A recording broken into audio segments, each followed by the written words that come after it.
It's 9:45 on the 21st of February 2025. In the South China Sea near Ayungin Shoal, two U.S. destroyers pick up multiple radar contacts closing fast. Alarms echo through steel corridors.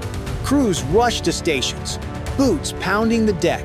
Outside, gray water heaves as Chinese Coast Guard cutters and steel-hulled militia boats spread out. Over loudspeakers, warnings crackle in English, Tagalog, and Mandarin. The U.S. commander grips the bridge rail. This is no drill. Ahead, Philippine patrol vessels hold course toward the rusting hulk of BRP Sierra Madre. Engines surge, horns blare, and white water erupts as larger ships cut across bows. A helicopter circles high. Cameras track every move. Radio channels jam with orders and protests. One cutter angles in, throwing a hard block. The destroyers hold steady speed, whistle long, refusing to yield. Every second, the chance of collision grows. This standoff has minutes to stay cold or tip into chaos. Ayungin Shoal is a remote reef, but it carries heavy weight. To Manila, it is part of its own waters, guarded by the rusting BRP Sierra Madre run aground as a symbol of presence. To Beijing, it is territory claimed under its 9-dash line.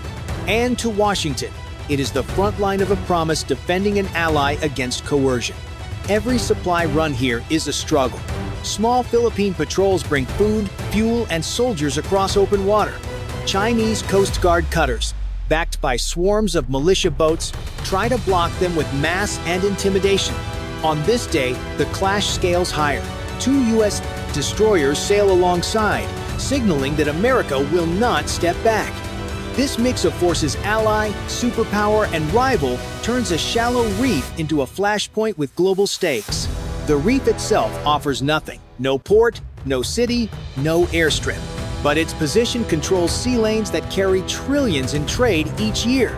If one side seizes dominance here, insurance spikes, cargo shifts, and trust in American security guarantees starts to unravel. For the Philippines, failure means hunger and isolation for troops on the Sierra Madre. For the U.S., failure means more than losing a shoal.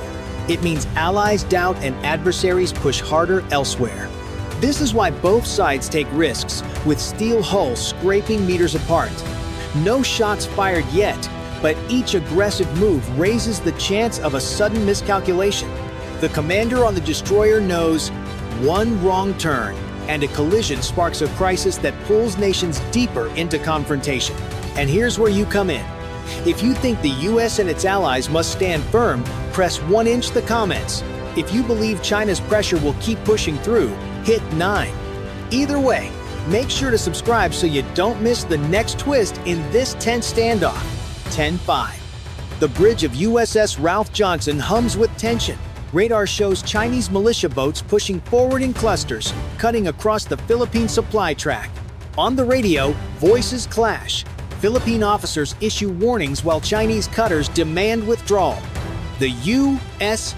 commander replies firmly, "We are operating lawfully in Philippine waters." The contest of words shifts to a contest of moves. From starboard, BRP Malapascua angles in, escorting the supply ship toward the reef. A militia boat darts across her bow, steel hull scraping within meters. Malapascua blasts a horn and presses on. Behind her, BRP Bagakai runs parallel, forcing open a lane. The crew's no hesitation means failure. The Sierra Madre must be resupplied. Chinese cutters tighten their formation. CCG 5304, a massive Type 818, slides in front like a wall. Its deck crew film every move, propaganda cameras ready. The destroyer captain orders a steady 12 knots, closing the gap without aggression but refusing to yield. USS Dewey mirrors the maneuver on the opposite flank. Together, the warships form a corridor. At 10:20, tension spikes. A militia boat accelerates straight at the Philippine supply vessel, cutting across its bow in a spray of white water. Philippine sailors shout, clinging to rails. Over open channel, an American officer snaps, "Unsafe maneuver, you are endangering lives."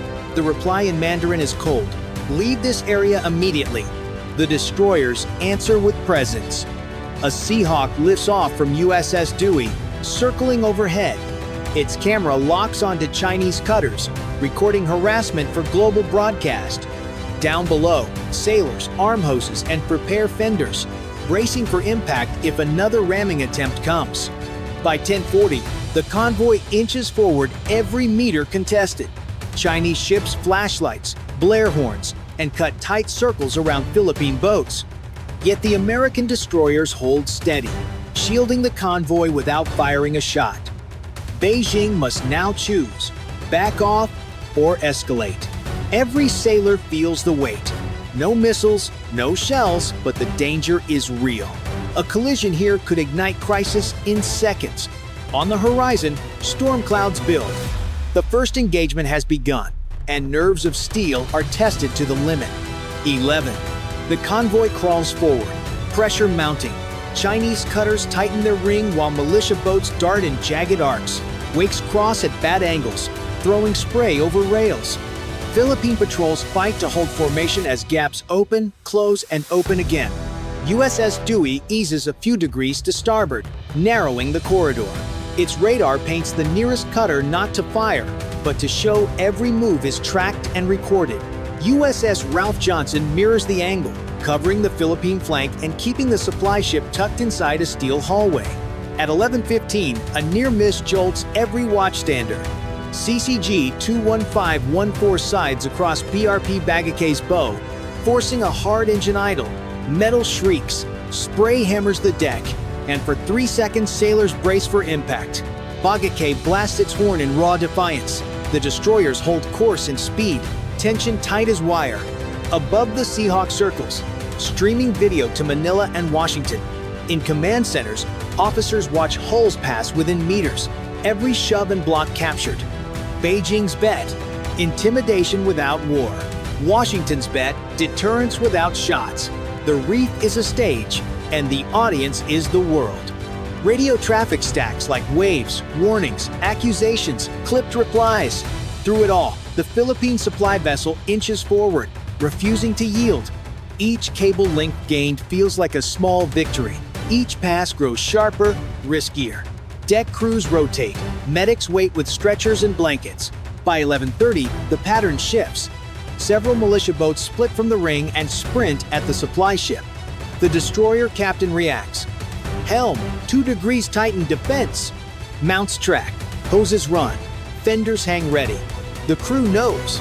If this line breaks, the enemy strikes home. No one assumes the next pass will be clean. Dewey slides between a militia pack and the Philippine boat. Whitewater boils along the hull. On loudspeakers, a calm voice. Unsafe maneuver. Alter course. Silence. Then another surge. Johnson comes abeam, shrinking the gap to a narrow lane. Now it's your turn. If you think the US line can hold, drop a 1-inch the comments. If you believe China's pressure will break through, press 9. And don't forget to subscribe so you're here for the next move in this tense showdown. 11:45. Just as the convoy seems ready to grind through, the pattern shifts. From the north edge of the shoal, a cluster of Chinese militia boats appears smaller, faster, stripped for speed. They skim the chop with brutal turns. These aren't cutters that block with mass. They jab, confuse, and try to force collisions. The Philippine supply ship, heavy and slow, is the prize. Bagakay and Malapascua pivot to screen, but the swarm moves like bees. One boat slices so close its wake, slams the bow.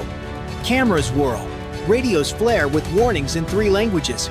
The US destroyers read the change instantly. Deploy small craft now. From Ralph Johnson's stern, rigid hull boats drop and roar ahead. Crews in helmets and vests. They spread like outriders, forming a mobile wall that meets speed with agility.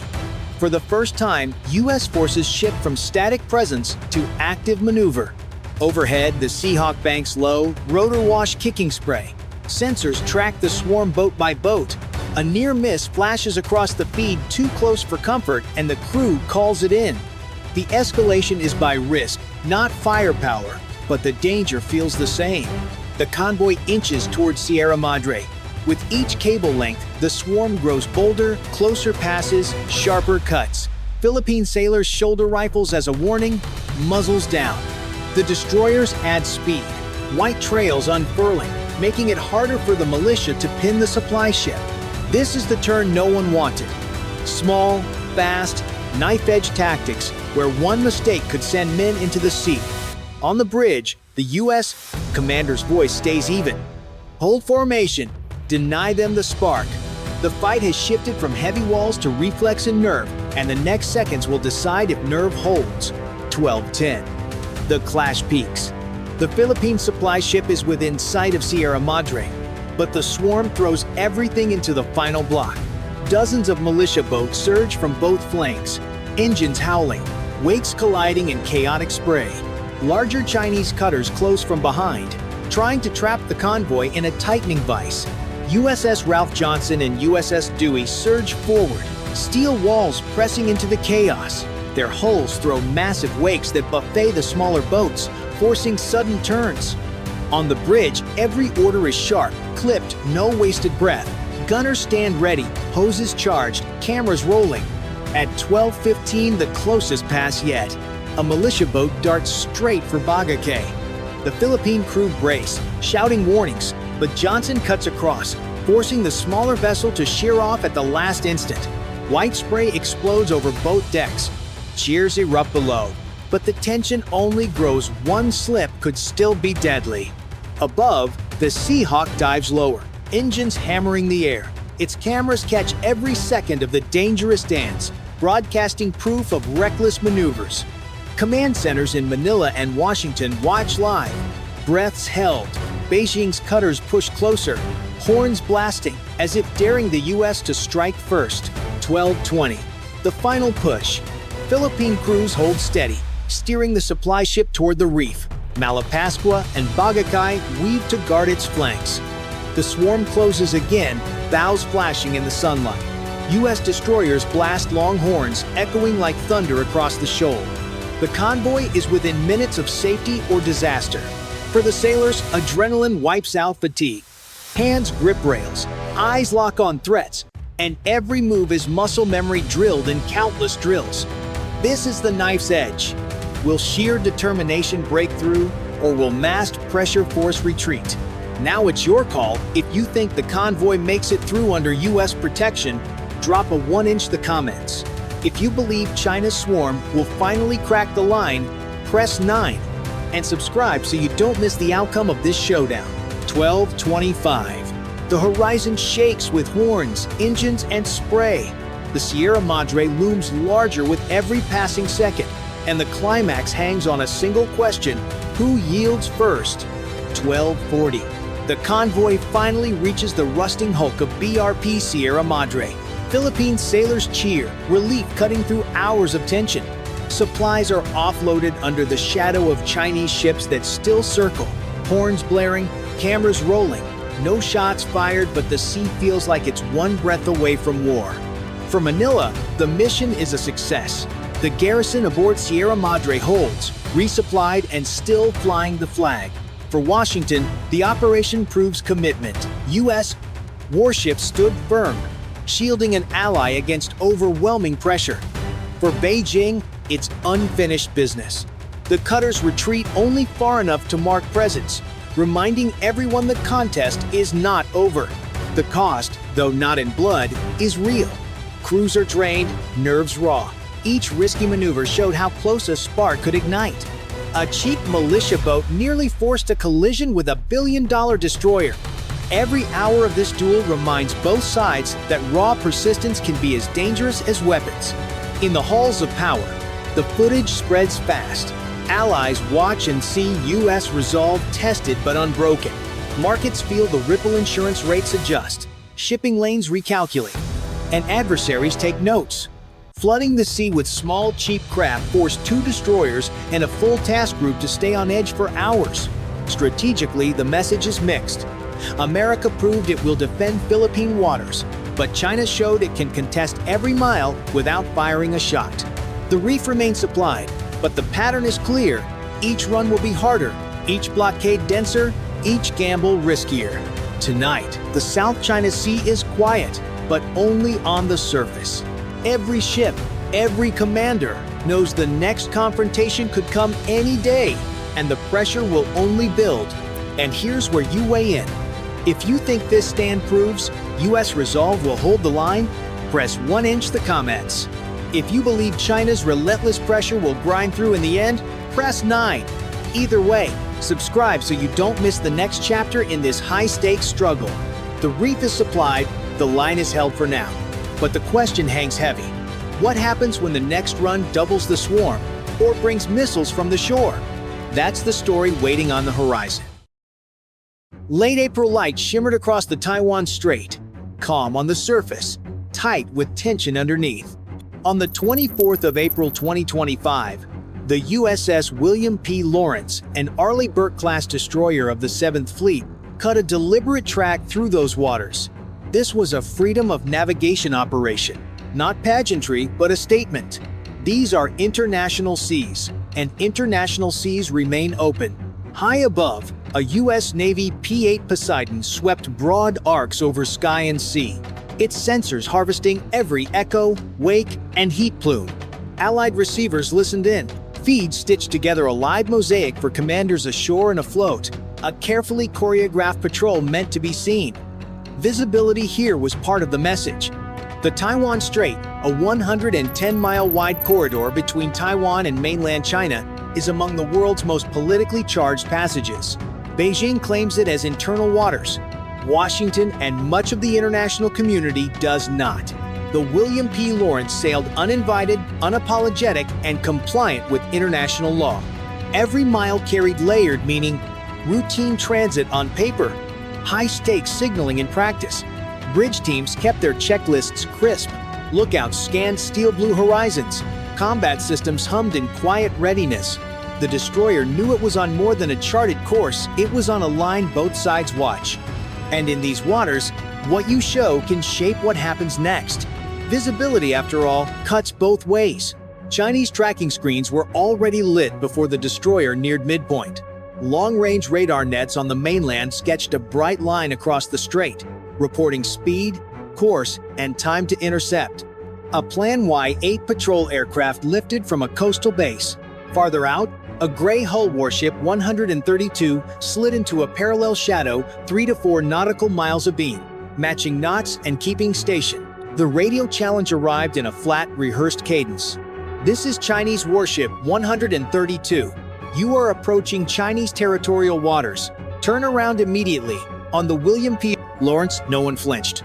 The bridge logged the hail. CIC recorded its standard script, familiar rhythm, nothing to escalate. What changed was the air picture. Controllers vectored a PLAF J-16 from the east, low and fast, masking in sea clutter. The destroyer's sensors painted the contact bearing 086, descending, accelerating. The choreography was unmistakable. Ship to fix the scene, patrol plane to watch it, fighter to press it. AMCON stayed low, cameras rolled, and every syllable track and timestamp streamed live to Indo-Pacific Command. The approach was no ad-lib. It was a measured test of nerve, and the next move would arrive on a roar.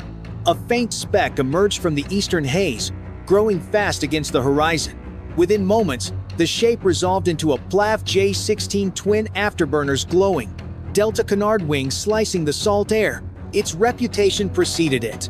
China's most advanced multi-role fighter, capable of mounting PL-10 short-range infrared missiles, PL-15 long-range radar-guided missiles, and precision anti-ship weapons. Today, its pylons looked clean, but the way it flew was its own kind of armament. In CIC, operators watched its data stream appear across consoles, bearing 086, altitude 250 feet, closing at Mach 0.9. The SPY-1 radar locked on instantly, feeding precise vectors into the ship's fire control network. Though it could track hundreds of contacts, all eyes fixed on this one. On deck, sailors leaned forward against the rush of wind. The fighter skimmed so low the sea spray bloomed behind its fuselage, glinting in the sunlight. Then, without warning, it dropped even lower and tore past the destroyer's bow within an estimated 150 feet. The shockwave slammed into the William P. Lawrence, rattling steel railings, shaking loose gear, and sending a brief shudder through the hull. This was no navigational oversight. The pass was calibrated to be just inside the boundary of plausible deniability, yet deep within the psychological strike zone. The jet had entered the destroyer's weapons engagement zone, a lethal envelope where, if hostile, it could launch ordnance in seconds. Bridge officers stayed composed, following the rules of engagement. No escalation unless directly threatened. Still, defensive systems shifted quietly into readiness. The Mk-45 5-inch gun angled toward the threat vector. The Phalanx CIWS rotated to standby, its motors whining under the wind's roar. High-speed cameras and EO/IR sensors captured every frame. Acoustic and electronic logs marked every decibel and pulse. The J-16 climbed into a wide bank, vapor streaming from its wingtips before leveling out in open air. The tension eased fractionally, but everyone aboard knew the encounter wasn't finished. Inside CIC, the first pass was dissected frame by frame. Trajectory, closure rate, and altitude all met Indo-Pacific Command's unsafe criteria. More troubling, the fighter had entered the destroyer's weapons engagement zone without hesitation, demonstrating how rapidly a launch could occur if intent flipped from theater to kill. The lesson was blunt. Reaction time would be measured in heartbeats, not minutes. Fire control held a clean lock while sensors fused radar, EO, IR, and ESM tracks into a single picture. The bridge kept ROE steady, no illumination, no chaff, no flares, while watch officers weighed possibilities. Hotshot pilot freelancing or a scripted probe designed to map the ship's thresholds. Either way, readiness stayed high. Teams cycled quickly, checklists ran tight, and cameras never stopped. Minutes later, the air picture sharpened. The J-16 rolled out of its arc and dropped again, lower than before, masking in sea clutter until the last moment. Sailors on deck could see the pilot's helmet gleam, and the canopy flash as the nose pointed almost directly at the bow. The jet thundered in, passed just over the forecastle so close, the mast seemed to scrape its shadow and clawed skyward in a hard-climbing left bank. Heat shimmered across the superstructure, a violent echo of exhaust and pressure. Such proximity was not theater without risk. A slip in altitude or angle could have clipped antennas or rigging, forcing an immediate defensive response and cascading the encounter into headlines. Then crisis talks. In waters this politicized, physics and politics are separated by inches. Defenses remain poised, yet deliberately restrained. The Mk-45 stayed trained to sector. Phalanx remained on the edge of spin-up. Decoys were checked but cold. Logs noted each second. Bearing, range, altitude, radio hail, and pilot visible confirmation. The J-16 leveled, climbed to medium altitude, and began a wide orbit near enough to remind the crew it was not done. The message was unmistakable. The test was still running, and every move from here would count. For the next 90 minutes, the encounter settled into a taut rhythm. The J-16 circled at medium altitude, never straying far enough to disengage, never closing quite enough to trigger a response. Its engine noise drifted in and out, a constant reminder above the hum of turbines and the rush of water along the hull. Below decks, CIC maintained continuous tracking, bearing shifts, altitude changes, and any electronic emissions were logged in real time. The bridge rotated watch teams to keep eyes fresh. Lookouts scanned every quadrant, noting the faint outline of the Chinese warship shadowing at 3 to 4 nautical miles, maintaining a perfectly parallel course. The planned frigate made no aggressive moves, its presence steady, almost patient, like a chess piece left in place to remind the opponent of its reach. The atmosphere aboard the William P. Lawrence was focused, but calm. No one allowed the tension to slip into panic. Discipline was part of the deterrent, yet everyone knew this was not a drill. In the Taiwan Strait, visibility is both a shield and a lure. Each side wanted to be seen, to signal resolve without crossing the invisible threshold into combat. In these prolonged standoffs, time itself becomes a weapon. The J-16 steady orbit was as much a psychological tactic as a tactical one, forcing the destroyer's crew to maintain peak alertness, knowing that any lapse could be exploited. The William P. Lawrence matched that patience, holding course, speed, and composure, silently broadcasting its own message. We are here, and we are not leaving. Eventually, the J-16 broke its pattern. After a final wide orbit, it banked east and climbed, its afterburner glow fading into the haze. The Chinese warship maintained its shadow for several more miles before easing south, matching the destroyer's gradual separation. With the air threat gone, the William P. Lawrence completed its transit through the strait deliberately and without deviation, steady, visible, and unapologetic. But the incident's life was far from over. Within hours, U.S. Indo-Pacific Command released an official statement. A PRC J-16 fighter jet conducted an unsafe intercept of a U.S. Navy destroyer operating in international waters. This type of behavior is dangerous and risks miscalculation. The language was measured but firm, signaling Washington's unwillingness to normalize such maneuvers. In Beijing, state media countered quickly, framing the intercept as a defensive action against foreign intrusion. Commentators accused the U.S. of provocation, stressing China's claim over the Taiwan Strait as internal waters. The footage told its own story. High-definition video from the destroyer's cameras showed the J-16's dangerously close passes in unforgiving clarity engines, screaming, wings banking low enough to cast shadows across the deck. For the crew, it was just another day in a contested maritime corridor. For leaders in Washington, Beijing, and Taipei, it was another entry in a growing ledger of tense encounters. Inside Washington's briefing rooms and their counterparts in Beijing and Taipei, the 24th of April encounter was treated less as a headline than as usable data. Every radar, sweep, camera frame, and radio hail from the William P. Lawrence was archived, time-stamped, and cross-referenced with prior incidents to map trends in PLA behavior. Analysts look for patterns in the J-16's entry profile, its willingness to penetrate the weapons engagement zone, and the choreography between fighter, patrol plane, and shadowing warship. Past precedent sharpened the picture. In 2023, a Chinese fighter cut across the nose of a U.S. reconnaissance aircraft, forcing it through turbulent jet wash. In 2024, another J-16 released chaff and flares dangerously close to a U.S. surveillance plane. Buzzing a guided missile destroyer at low altitude and high speed felt like the next rung on the ladder, and escalation calibrated for psychological effect without crossing the hard line of kinetic exchange. For Beijing, the signal is layered. Domestically, it projects resolve. Regionally, it contests U.S. access. Internationally, it tests how elastic international waters can be made in practice. For Washington, deterrence must be equally layered, sailing where law allows while denying the PLA a pretext to paint the U.S. as the provocateur. That balance pushes stress downward onto crews whose reactions are measured in seconds. The encounter also exposes human factors. At 250 feet and 0.9 Mach, the cockpit is a cockpit of consequences. A gust, a misread altitude tape, a half-second delay each could force defensive fire or a collision neither side intended.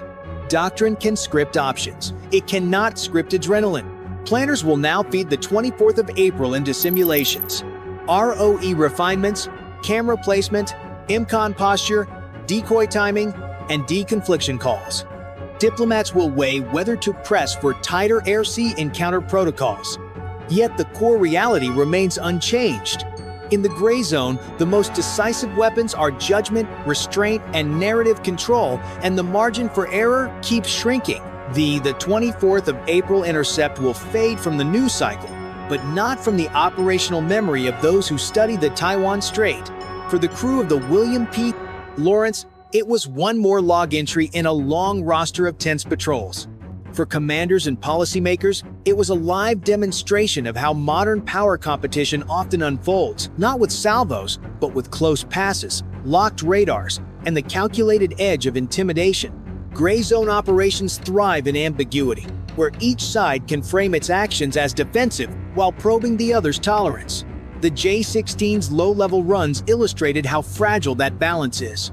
A misjudged turn or a mechanical fault at 500 knots could have transformed a test of nerve into a regional crisis within minutes. These encounters underscore a simple truth. The strait is not just a strategic waterway, it is a pressure point. Every transit, every intercept, and every public statement tightens or loosens the tension wound around it. Neither side shows signs of backing away. Both continue to assert presence, pushing the limits without crossing them outright. In such an environment, restraint is not weakness, it is survival. The April incident is now a case study, a reminder to all players that the line between assertion and aggression is razor thin. In the Taiwan Strait, where politics, pride, and proximity collide, there is no room for error. One reckless move is all it takes to change the map.